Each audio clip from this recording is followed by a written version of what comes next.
Hayes, I just saved your life, by the way. I see. Yeah. Thank you.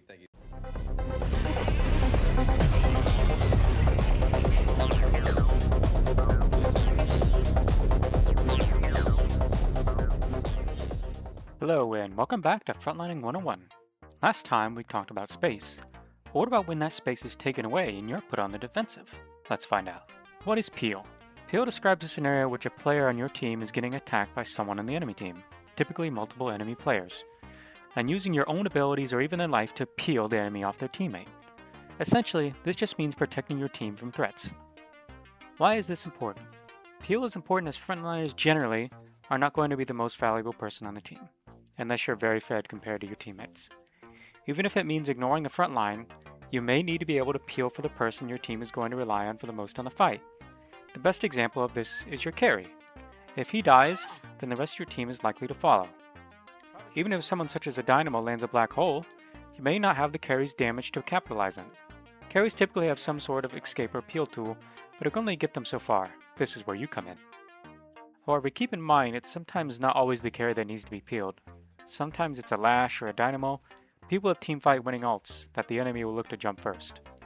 Always think about who is the most valuable on your team, and you will know who and who doesn't have peel priority. I'm just using carry as the simplest example. Alright, enough yapping, let's get to a good example of this. In this scenario, I am a little bit behind soul-wise, so I'm willing to help out my Hayes, who is a lot more fed than me, to get away from this bebop and the slash, and I'm willing to die over it. Even though I do not, I still succeed in saving her life.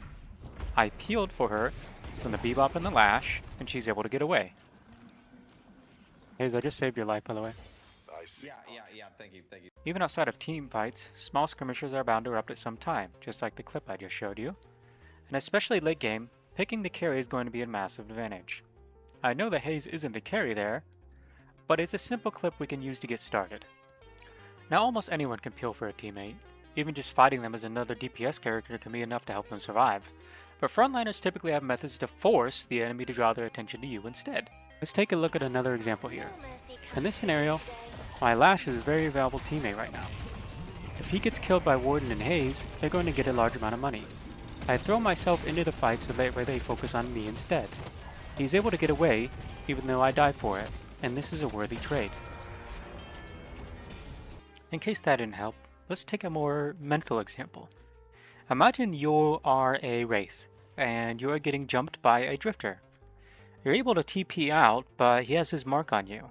Thankfully, the heroic Abrams comes in and charges the Drifter before he starts dealing some real damage to you. He has just peeled for you and saved your life, as now Drifter has to deal with him. To hang up that computer call, come over here and kiss me on my hot mouth. I'm feeling romantical. Supports are also excellent in peeling, sometimes even better than frontliners, but that only applies to some of them.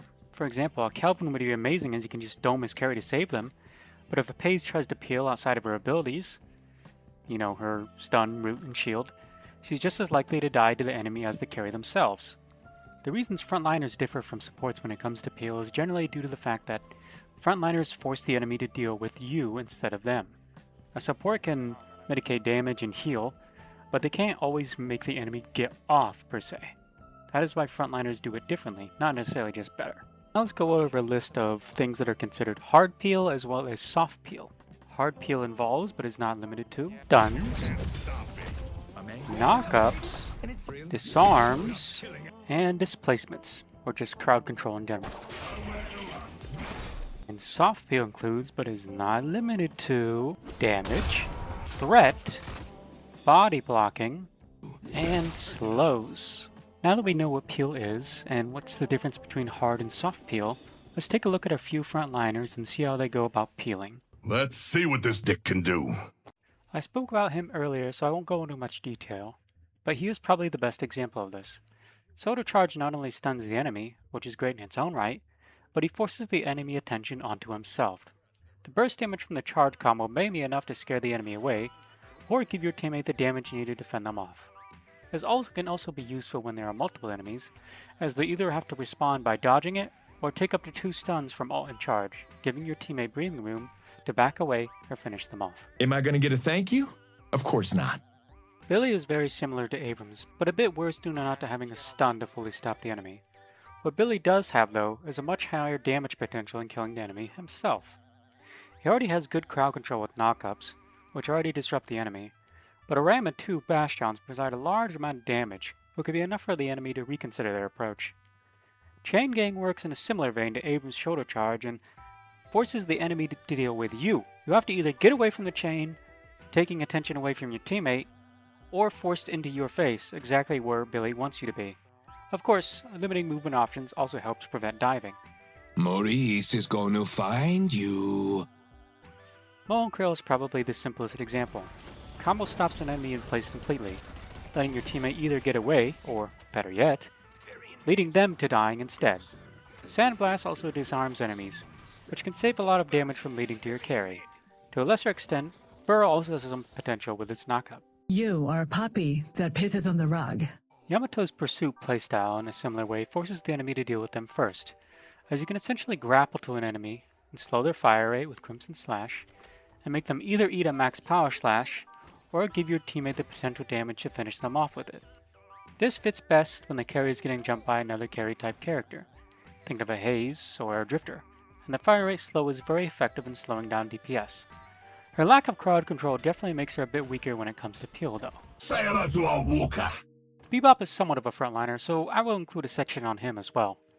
Bebop has some of the best peel in the game, as not only has hook a displacement in itself, Bebop can also hook his teammates out of bad situations. Uppercut is also great for peel, as it includes a fire rate slow as well. Bebop's ult also forces enemies to leave his immediate area or risk getting fried.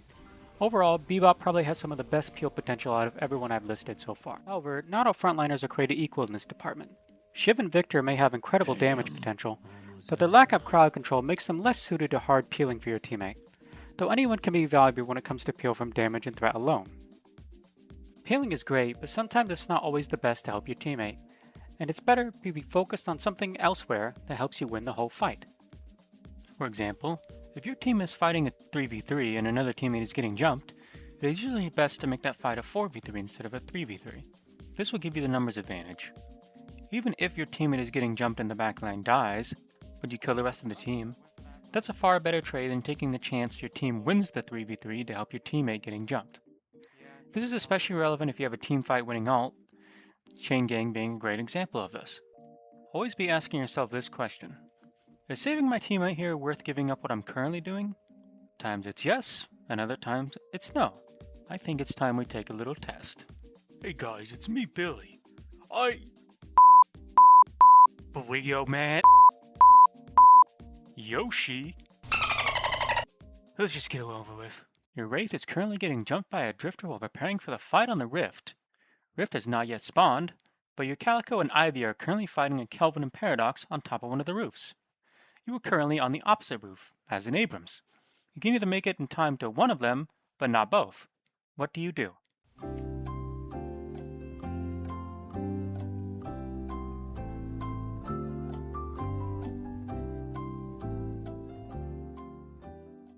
And the answer was, what is saving your teammate? Okay, I'm not doing the Billy voice anymore. The Rift is not yet spawned, so the big fight has not started just yet. Calico and Ivy, provided that they are not very far behind in souls, have excellent self-peel tools that can allow them to survive the fight for a good amount of time. Your Wraith, however, does not. Even if she's able to teleport away, the Drifter can just jump right back to her with her Stalker's Mark. As the objective not yet started, saving your Wraith here is going to be the best option so you can have her damage in the upcoming team fight. Hey, I'm going to give you one more question here. Midboss has spawned and you are one character down. Your Dynamo, Sinclair, and Venator are currently fighting a Victor, Holiday, and Furnace in the blue lane. Your 7 is getting jumped by a Viper and does not have his ult or unstoppable yet. You're playing Billy, ziplining into the fight. You have all of your abilities up. What do you do?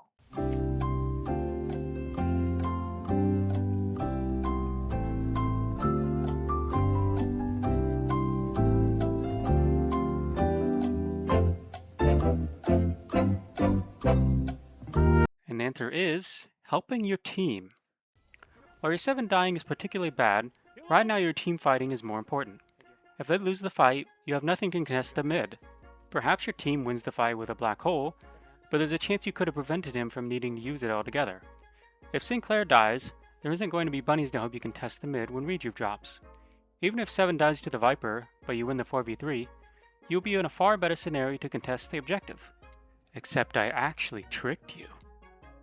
The answer is actually, it depends. If Viper has tier 3 Bola, it's actually better to help your 7 kill her instead of your teammates who are already fighting. Tier 3 Bola will be their best bin boss contest outside of Victor ult, which can be beaten by a countersmell or a dynamo TP. So if she dies, there isn't much for them to contest the mid boss. There's also the added benefit of 7 hopefully having his unstoppable up by the time Rejuve drops. If you're going to take anything away from this video, it's that there is always nuance in this game. There isn't always a size-all-fits solution for everything in Deadlock. You need to be able to think of what to do seconds in advance. The best players will always be thinking of what to do every minute of the game. Always be thinking about how you can approach a fight. Sometimes you have to give up space to protect someone important, and other times, you have to ignore that person and face something that is more important. Frontlining isn't always about being in the front, despite how glorious it may be. It's being where your team needs you the most. Hopefully I got all the audio issues right this time. This one took me a little bit because there's more information to be put in this video. I'm going to be holding off on making the next 101 video until the next major content update, because it could shake up a lot of things, and my next idea was either itemization or knowing your role, who's frontline. So we're going to be waiting a little bit until the next 101 episode. Hopefully Yoshi won't take forever. Remember to like and subscribe, as these take a lot of time to do. And thank you for watching.